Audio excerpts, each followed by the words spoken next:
Hello, Giants fans. Welcome to Giants Baseball 101. I'm Gabe Vaughn, your host. Well, I'm back.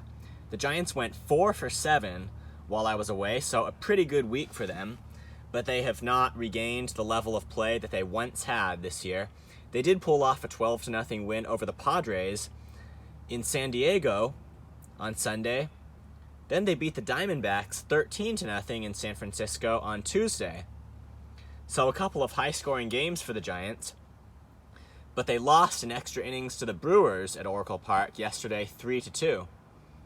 I was there that time, so hopefully I can give a clearer than ever analysis of the little details. The Giants just do not have it in extra innings. That's not their thing. They can't seem to do a thing in games that go to the 10th inning or later. That automatic runner rule is not helping the Giants any so far this year. But the defining moment of the game came in the 10th inning when Camilo Doval made a fielding attempt on a ball that he should simply have allowed to roll foul. I've got much to say about that, but we'll get there. Let's start at the beginning. Carlos Rodon started for the Giants and Corbin Burnes for the Brewers. Burnes went almost 8 innings. He pitched very well. And Rodon, he went 5 innings, gave up 1 run. And the Giants got their first run of the game on Victor Caratini's passed ball in the 3rd. Then Jock Peterson singled in another run. And the Brewers got one. And in the 5th inning, with a score 2-1, Mike Yastrzemski made a very incredible catch against the center field wall to prevent trouble. I think that ball that Yastrzemski caught in the 5th, it might have been a home run if he hadn't got there. At the very least, it would have been off the wall, extra bases, and trouble for the Giants. But Yastrzemski made a leaping catch. He basically bounced against the wall and saved it for the Giants there in the 5th. Then, in the top of the 6th inning, the Giants took a 2-1 lead into the inning, and John Brebbia just couldn't stop giving up singles. So the Brewers tied it right there. And Jarlin Garcia pitched a scoreless 7th inning. Dominic Leone did so in the 8th, with some more help from another really good defensive catch. Colton Wong came in to lead off the inning pinch hitting for Pedro Severino for the Brewers in the DH spot. And he hammered one out to right field against Leone. But Luis Gonzalez, right near the wall, made another outstanding catch for the Giants to put one away. So 2 great catches for the Giants really helped them out last night to survive and get deep into the game. Then in the top of the 9th inning, Camilo Doval pitched a scoreless inning. The Giants didn't score in the bottom of the 9th. And then Doval came back out to pitch the 10th. They were using him for 2 innings, even though he had already pitched the day before. He threw, I believe it was 42 pitches. And Christian Yelich pinch ran for the Brewers as the automatic runner on second. And maybe it was a routine day off for Yelich. Why wasn't he in the Brewers lineup? I don't know if it was a slight injury or what it was. But you would think if it was just a routine day off, he would at least have pinch hit for them somewhere along the line. It could be, though, that on his day off, they didn't want him to have to defensively replace anybody. But then why didn't he pinch hit for Pedro Severino somewhere in that DH spot?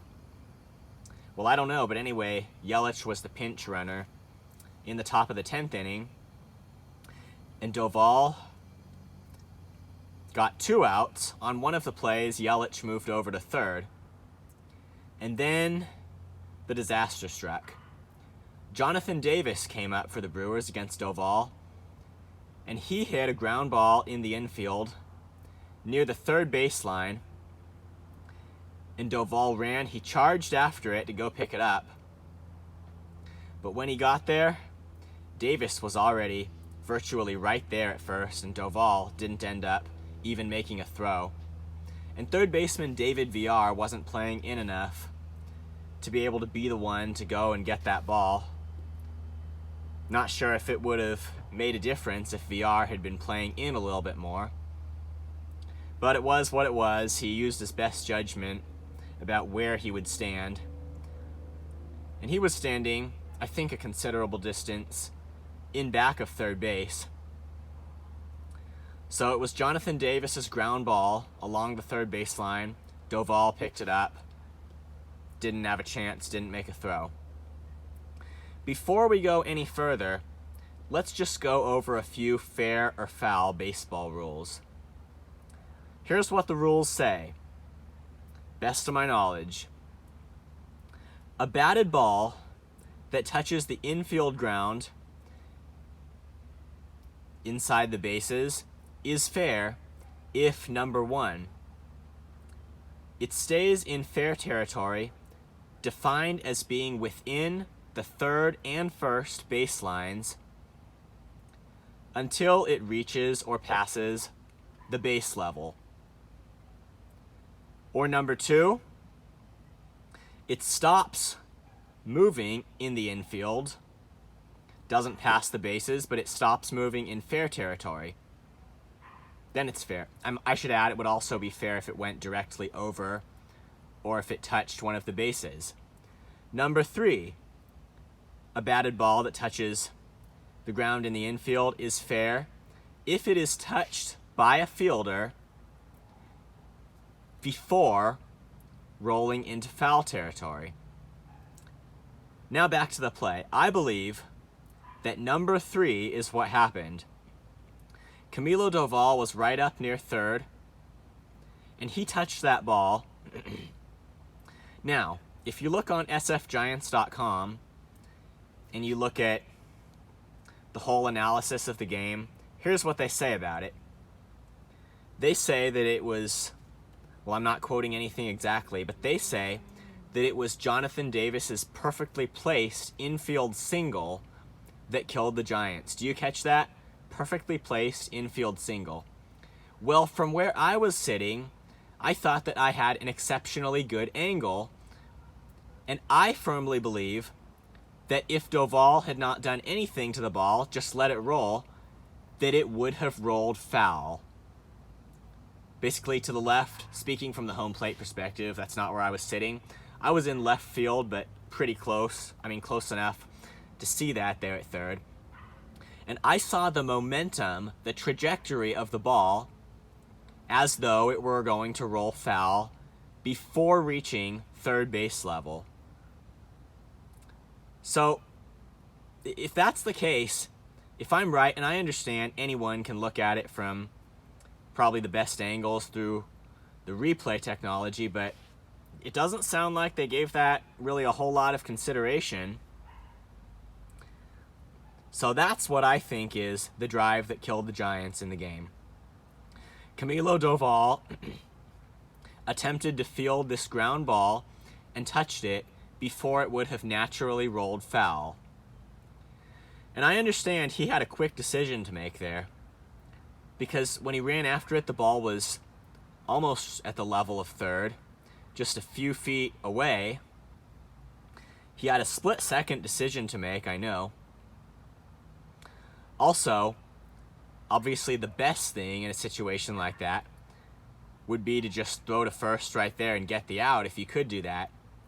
But Doval did not have a chance to make that play. When he got that ball, he didn't even make a throw after he turned around because he realized that Jonathan Davis was already there. So he didn't have a chance. Now, of course, Doval couldn't see how far Davis had already made it up the first baseline because his back was turned as he ran to field the ball. So don't judge him too harshly. He couldn't see where Davis was. It would have just had to have been a time judgment that's based on how you feel about how much time has gone by since the ball was hit.